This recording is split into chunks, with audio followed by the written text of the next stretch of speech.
Welcome back to the Emo Social Club podcast, where we just hit a landmark in our podcasting days. We have our first lost episode. Yoo-hoo! Because I had my settings all messed up on the recording. So we just streamed a full episode, so you can go and watch me talk to a silent Lizzie on Twitch, if you want to see that. But this is us basically just recreating that episode for the podcast listeners. And you know what? It's not a real podcast. It's not a creative endeavor if you don't have to do it fucking twice, right? Remember, failure makes perfect. It Something does. like that. I am not afraid of failure. I do not run from failure. I embrace it. And I do maybe reward myself after failure with some delicious food and tasty alcoholic beverages to feel better about it. But failure is fine. Failure is fine. Anyway, here we are for another week, and we are... This is the day after Valentine's Day that this episode comes out. We're recording earlier in the week. I just celebrated my birthday at Beauty Bar on Sunday. He is alive. Yeah, for Emo vs. Pop Punk Nights. Played some bangers and some jammies, and it was good. I had a good fucking time. Got to play Evanescence, Bring Me to Life for the room. Love it. And that went well. People were really super into that. Yeah, I'll put up that playlist on our Spotify probably tomorrow, Wednesday, so that'll already be out by the time this episode's up. You can go to our Spotify to listen to that. We have it linked on our socials too, so you can see it preemptively. On the socials. We're also going to have another playlist out this week as well. Yeah, so suggested to Brian that since Valentine's Day is coming up, and I feel like the entire, capacity of February is just rotated around the fact that, maybe someone loves you and maybe no one fucking does. So it wouldn't really matter. So we're going to be doing 2 separate playlists. So Brian will be doing one that's more lovey-dovey because he has somebody who tolerates him in his life. And then I'll be doing the one... Then I'll be doing one that's basically the single as fuck one that I guess people are more familiar with that like Alt Press does or whatever. Yeah. Because the only people who really want to tolerate me are my parents and my friends sometimes. And sometimes Brian. I tolerate. You tolerate me when I fuck up this podcast. So. Oh God. Tolerate you for a lot. I am learning and I am doing my best. So we have those coming out, and you can listen to it. They'll have a array of bangers and bops. Yeah. Emo Social Club on Spotify, and check all of our social medias on the tweets, on the faces, and on the grammars. I didn't know if I liked that one. Grammars. Grammars. Always correct grammars. This week I missed the Twitch stream on Monday, but we have the other one up, so yeah, just go watch me talk to myself, and then I'll be doing by this episode I will have done Wednesday as well, and then we'll also do next week, and I'm probably gonna play Final Fantasy VII, which was kind of a random decision in the last one, but we'll fucking see. I want you to tell me what we should play, audience, all of you out there in podcast land. Just let me know what you would like to watch a man play.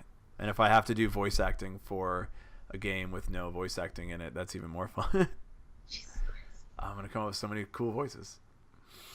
And if you guys are into reading stuff, I am posting more articles that I'm writing. So I have one for harassing people at different coffee shops called Coffee Talks, and it's on my website, the Lizard Zine with 2 Z's, because you got to be edgy. And then I'll also have some audio recordings coming out later next week too for audio interviews. And then I will also be doing a really cool collaboration documentary video thing that I'm being ballsy about because I don't usually do video ever in my entire whole ass life with Tiny Kingdoms. So a really cool local Chicago band. They got some new tunes coming out. So really happy to be working with them and out of context get to the gig with that. So just be on lookout in the next 6 weeks for that. Eventually it'll be out. Yeah. Hell yeah. So it was the Grammys and we couldn't get more than 2 shits about it. Not at all. There were some bands we like at the Grammys this year. Bring Me the Horizon, Fever 333, and Under Oath were all there. Fall Out Boy was there. So there was some emo representation at the event. The Grams. At the Grammys. The Grammars. Oh, I don't like any It's of all this Grammars. anymore. We didn't really have that much of a opinion on it. I mean, I guess the only spicy take I have is the fact that everyone was really upset that Mac Miller didn't win Best Rap Album after they invited his parents for a memorial, but at the same time, if everyone's complaining it's a popularity contest, that's inherently how a popularity contest is won. Pretty much. So your logic is really backwards if you think that should have happened, but it's not a popularity, whatever. Basically, Cardi B won, and people are really upset about it, and Ariana Grande is really pissed off about it, too. She deleted all of those tweets, too, though. She, because everybody thought she was talking shit about Cardi, and she's like, no, I'm not mad at Cardi, I'm mad at the Grammys. Yeah, no, that's what I was reading, and it was like she was more mad at the Grammys than Cardi B, obviously, because there's a separation between the two, because Cardi B isn't like, yo, Grammys, I have to win. Yeah. I respect Cardi B for being the biggest solo female rapper of all time at this point. I'm not a huge fan of her music overall, but I do respect her for having so much success. I think it's fucking great that a woman is at the top of her game right now, at top of the hip hop rap game. And she's not like Nicki Minaj and dating some dude who's a pedophile. That's also great. Also true, I guess. Did we see that Nicki Minaj and Avril Lavigne dropped a song too together? Wait, no. Yeah, just earlier today. So today's Tuesday, the 12th. They dropped that. I haven't listened to it, but I just want to put out there that nothing's ever is going to beat Lil Mama plus Avril Lavigne Girlfriend Lip Gloss remix. Oh my god. And that's it. That's it. Oh my god. Nothing will ever beat that. I guess we do have some spicy takes. Yeah, and then Drake. There's also some. I hate saying the term. There's some controversy here. It's like people are just fucking trying to make headlines, which is also a Drake song. But he was basically saying, and I don't think it was really a slight at the Grammys. I think that the Grammys thought it was a slight at the Grammys, or he was just saying that it is a popularity contest, but you shouldn't be so concerned about trying to win at the popularity contest. You should be kind of having the success on your own terms based on what you want to do as an artist, what you want to do as a musician. And, I think he said if you have people lining up outside of your show in the rain and the snow to come and see you and you're playing sold out shows, that's all that matters. If you're happy doing what you're doing, if you're satisfied with your success, you're already winning more than what a Grammy could offer. And the Grammys is nope, gotta go. Yep. Because the Grammys is all about getting people to watch. And as far as I know, they're still the lowest watched award ceremony show on television. So it's yeah, of course. But it's because there's so much fucking music out there and people can create it on their own, in their own home, on their laptop in their bed. You don't have to have a studio. You don't, it's not about that anymore. It's really more about just seeing faces that you recognize and seeing people that you want and trying to find this controversy. And that's all the Grammys gives a shit about. It's are you watching for the people you recognize? Are you watching for the performances? Which nobody wanted to perform. Drake didn't want to perform. Yeah, I don't even know who really performed. I just saw everyone's outfits, and I'm okay, cool. Did anyone actually play music or? I think Cardi did. I didn't watch, and I didn't even look up anything after the fact. I know Drake said he wasn't going to perform, and I know that Childish Gambino declined performing and declined showing up, and he won 4 Grammys. Well, it'd be like, well, the other thing I saw too, though, there was a lot of people who were really upset that This Is America won Song of the Year. They were upset about that? Yeah, and you were to think it would be people who don't usually listen to rap music or like, a bunch of like white dudes. But it was actually a lot of POC because they said that they didn't feel like it was significant enough comparatively, which I thought was an interesting argument because one side was saying that they looked mainly at the music video. Yeah, probably. Which holds most of the meaning in it. But when you take the music video away, they're like, this is just another catchy rap song. And I'm like, that's such an interesting thought and argument. I don't know how the Grammys goes into taking account for that, what like is a going to record get of the them the year. most attention is how they look at things. Right, and I mean, that's obviously it. But I mean, if they are including the music video, which lends to it, that makes sense, way more sense that it did win then. Because it had a heavier message with the music video involved. I think that's the other spicy take I saw. Yeah, I think that the fact that the music video was so big and it was for, the song is like, well, the song was huge because of the music video, and it sort of like plays into each other, I guess. But to me, the Grammys are just putting up what they think most people are going to really want to have won.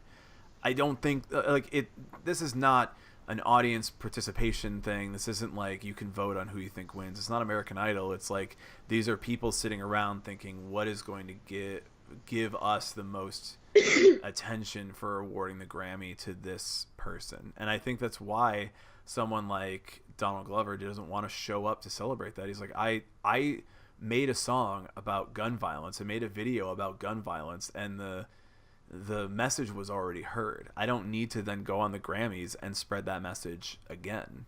Like, it's there. It's completed. Everyone has seen it. Yeah.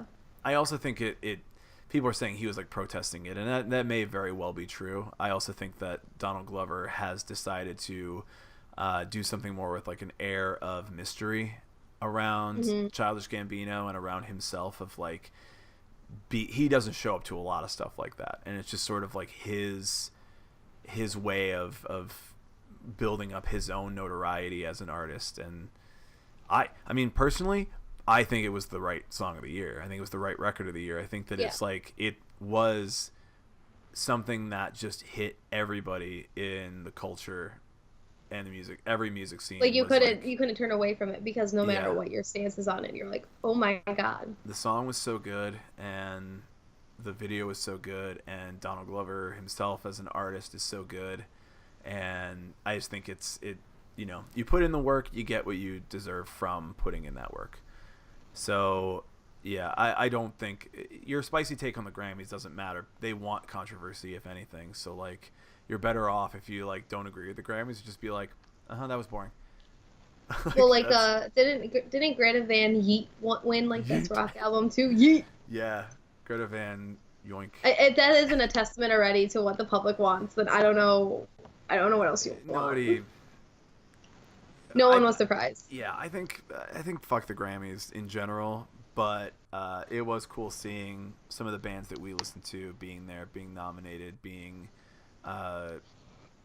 so big on the stage for that kind of an event, for bands that are playing Riot Fest and Warped Tour and shit. Back in the day, it's cool. It's kind of like representation for people in our community getting up there on the stage. On the big old stage. Yeah. So that's neat. But I don't really have much else of a spicy take on the fucking Grammys. So I did want to mention about something else that happened over the past week, which was an interview with Gerard Way, where he was getting interviewed about the Umbrella Academy, because that's coming out. Is that coming out this week? I think it's this upcoming week. Oh.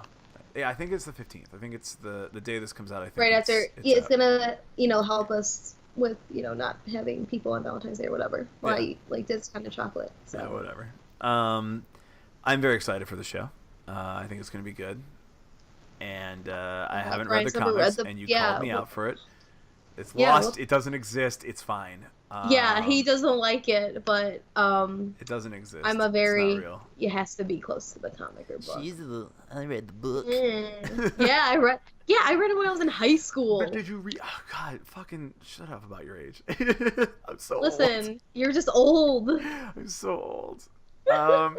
Anyway, so Gerard Way was doing an interview for that, and of course, it can't be an interview with anyone from My Chemical Romance without talking about whether or not My Chemical Romance will get back together. And I mean, basically every article I saw started out with "Nope."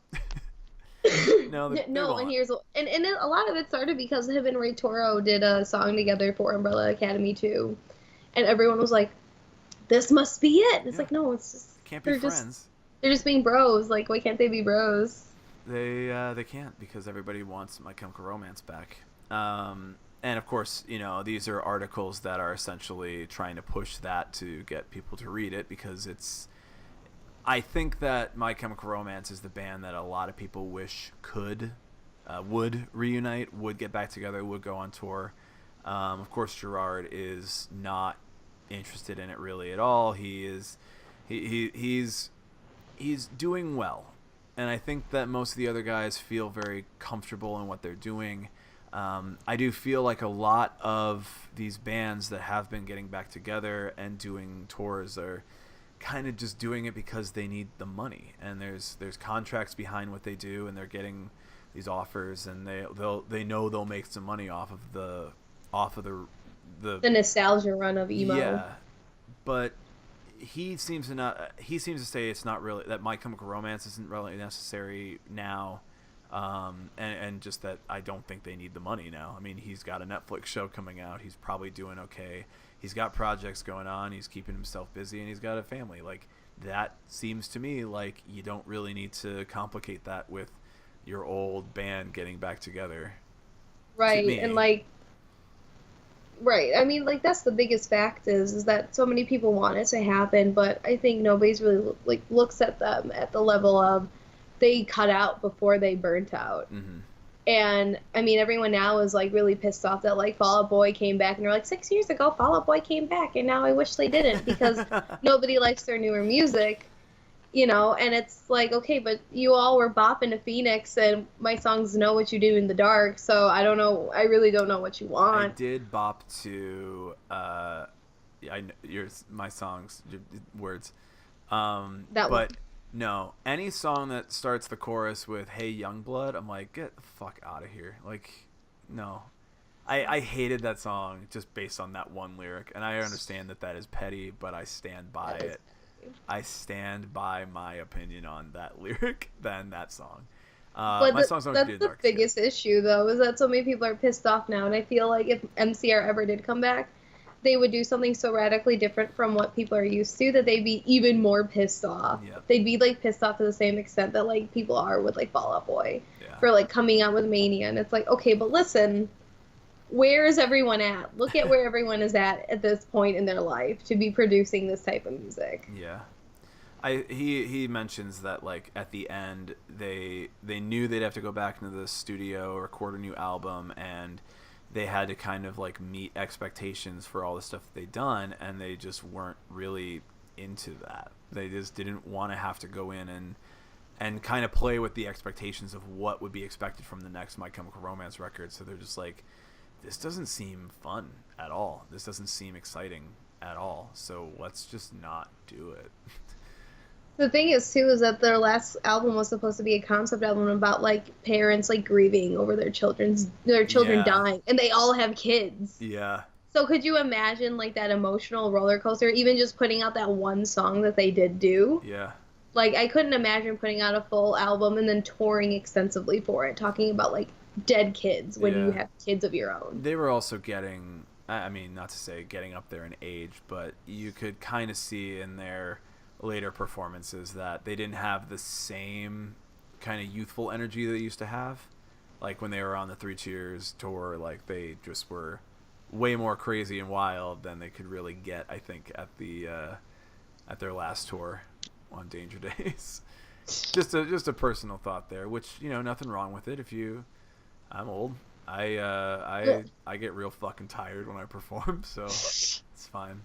One part of the article that I thought was really interesting, which is something that I've kind of thought a lot about it in just where we're at politically, culturally in our society right now, is that Gerard says that when Obama became the president, that he didn't feel that My Chemical Romance was as necessary because people started to have hope again about the culture around them. And I mean, if we think about all the emo bands when we were listening to them, it was all during the Bush years, 2004, 2005, 2006.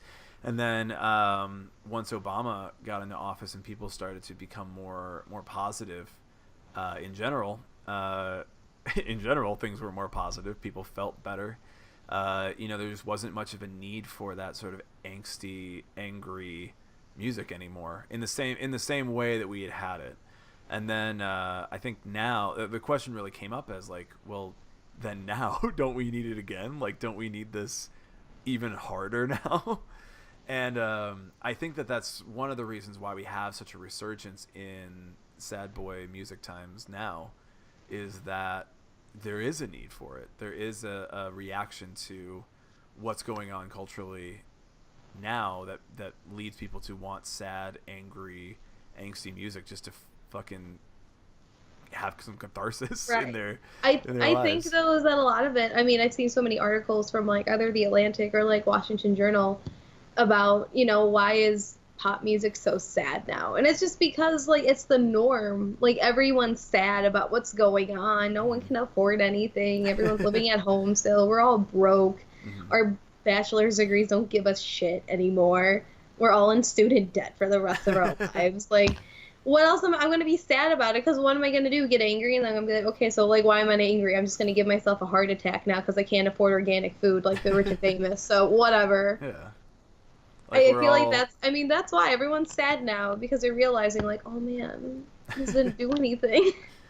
We're back on bad times. We're such in bad times. And I think that the music now is something that, like, I don't think My Chemical Romance coming back and doing a reunion tour is what we necessarily need, personally. No. I don't think we need that for the culture that we're in now, for the change in everything now. I don't think we need that. I think we need new artists. I think we need a new band to sort of take the place of that, to take the place of My Chemical Romance, rather than having them come back and do it again. I don't think that hearing the Black Parade performed again is what we need from My Chemical Romance.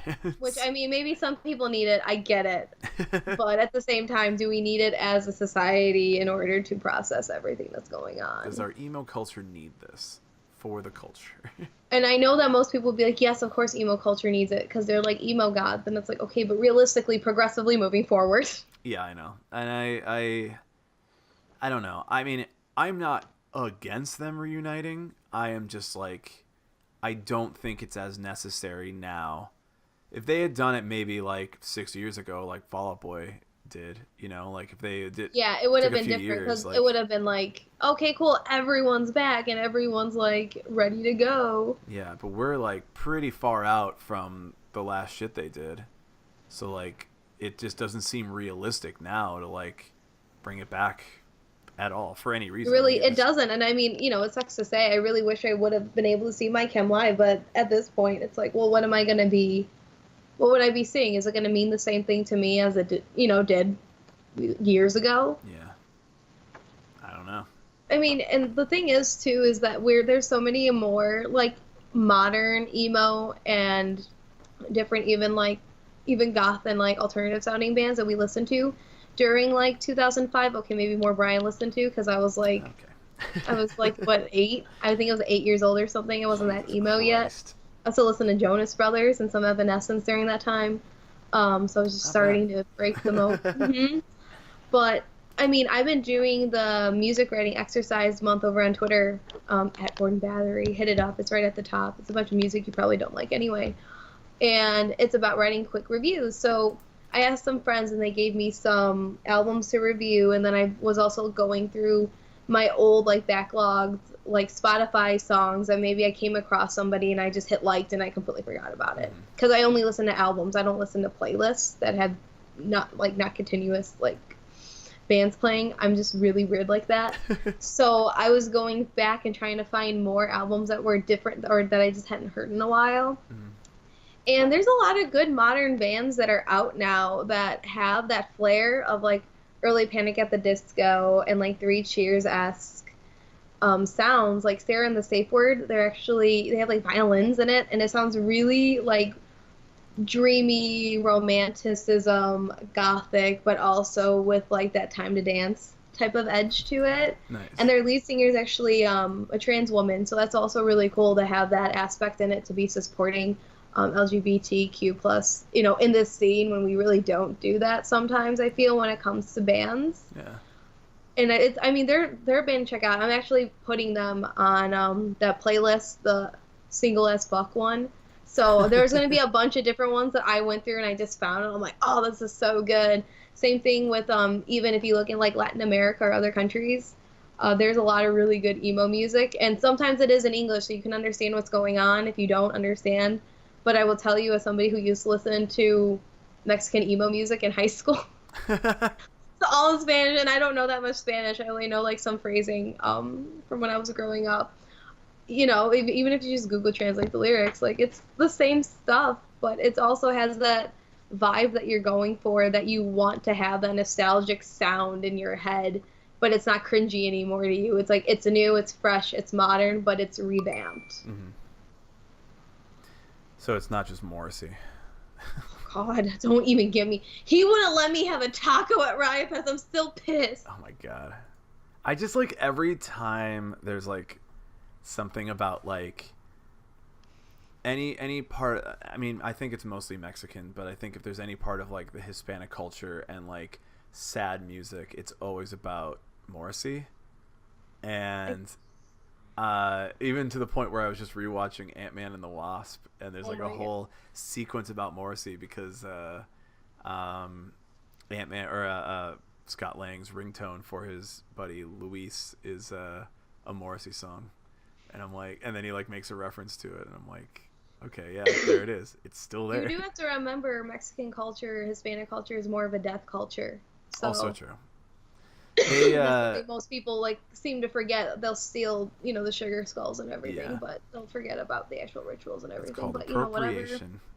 Whatever, white people. Mostly, I mean, people when they were interviewed about it, and I've seen this on a couple things, they're interviewed about it because Morrissey is an Irish man who moved to London, and that's not that weird for us, but in England, there's right. Well, they also had like the English-Irish, you know, wars between Catholicism and You'd be surprised how not over Protestant. that some countries are. Like, oh no, I'm very. I mean, if you them. look at how the government over in Ireland is still with like abortion restrictions because they're so that closely related to the Catholic Church. Yeah, it's ridiculous. International politics, but apparently, like that's a thing of like.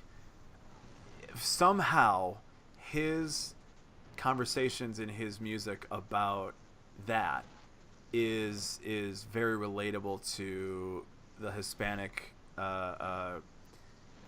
culture in America and the Hispanic experience in America, and so they feel like some amount of like kinship to his lyrics due to that.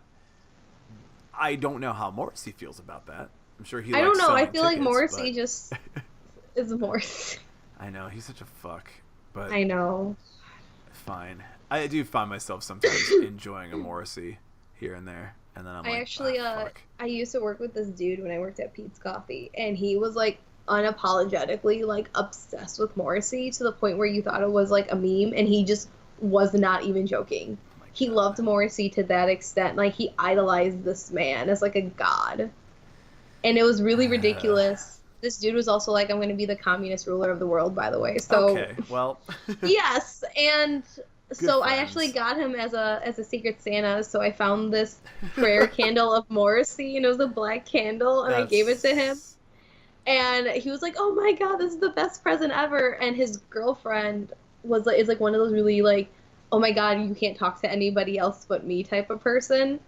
And like I wasn't there because I was somewhere else. So he opened it and said in front of her, and like she had like this issue with me for the rest of the time I worked there. Like she would not address me. God. She'd be really like snarky to me, and I'm like, you are 24 years old. Excuse you. At this time I was like 23, 22. So I was like, you're older than me and you still like can't be an adult? I've found that sort of personality thing doesn't change with age. That is just something that some people are dealing with, and that's a big yikes. Yeah, it's a yikes hard lemonade. I would say that when you get older, some of that goes away. Like for example, I don't really give a fuck about nothing anymore. I know your old age of 32. Yeah, fuck. Yeah, I just, a lot of that shit just is like, I don't care. Like, you just figure out that like it's not worth your time. It's very much like being in a rocking chair, like where you're moving but you're not going anywhere. And it just all is a waste of time. So if I can give any advice to our younger listeners from my older age of life lessons with Brian, this will be a new section at the end of the podcast called Life Lessons with Brian. Just don't care as much. Spend your time on more productive things. If something's bugging you, be productive about it. And also don't waste your time with people that aren't giving you the time. Like you're not gonna get what you want by